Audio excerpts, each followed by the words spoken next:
नसरापूर बालिका अत्याचारी आणि हत्यारा भीमराव कांबळेला फाशी द्या, दापोलीकरांची मागणी।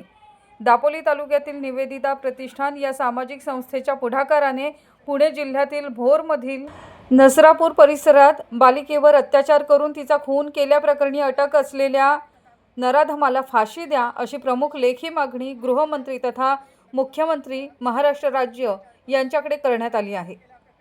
सोमवार दिनांक 4 मे रोजी सदर बाबतचे निवेदन दापोली तहसीलदार यांच्याकडे दापोलीकरांनी बहुसंख्येने उपस्थित राहून सादर करण्यात आले आहे।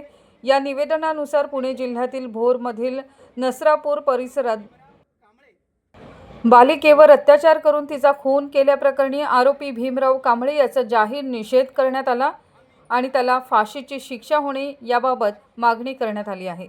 तसंच पोक्सो आणि महिला अत्याचार विरोधी कायद्यामध्ये सुधारणा करून कडक नियमांची अंमलबजावणी आणि अत्यंत तातडीचा निर्णय करण्याची प्रक्रिया करण्याबाबत कायद्यामध्ये सुयोग्य बदल आणायची मागणी करण्यात आली आहे। कडक नियमांची कायद्यामध्ये सुधारणा करून कडक नियमांची अंमलबजावणी आणि अत्यंत तातडीचा निर्णय करण्याची प्रक्रिया करण्याबाबत कायद्यामध्ये सुयोग्य बदल घडवून आणावा अशी मागणी करीत आहोत। महाराष्ट्र राज्यातील आणि देशातील बालिका, कुमारिका, युवती, महिला, ज्येष्ठ महिला या सर्वांनाच संरक्षण मिळावं। मानसिक बदल घडवण्यासाठी विशेष कृती दल स्थापन करावे। प्रत्येक पोलीस ठाणेप्रमाणेच प्रत्येक गाव पातळीवर पोलीस पाटील अंतर्गत महिला सुरक्षा समिती स्थापन करून कार्यशाळा घेऊन एक कृती दल स्थापन करावं।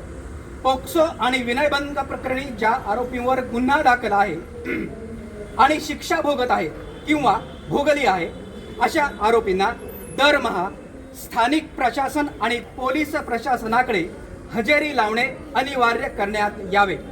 तसेच सरकारच्या सर्व सवलतीमधून त्यांना वगळण्यात यावं। हा मुद्दा इथे जाणून बुजून लिहिलेला आहे, कारण आत्ताचा आरोपी आहे हा 2 गुन्ह्याखाली अटक होता आणि तो राजरोज फिरत होता। नमस्कार, माझं नाव ऋतुजा सुयोग गोडबोले।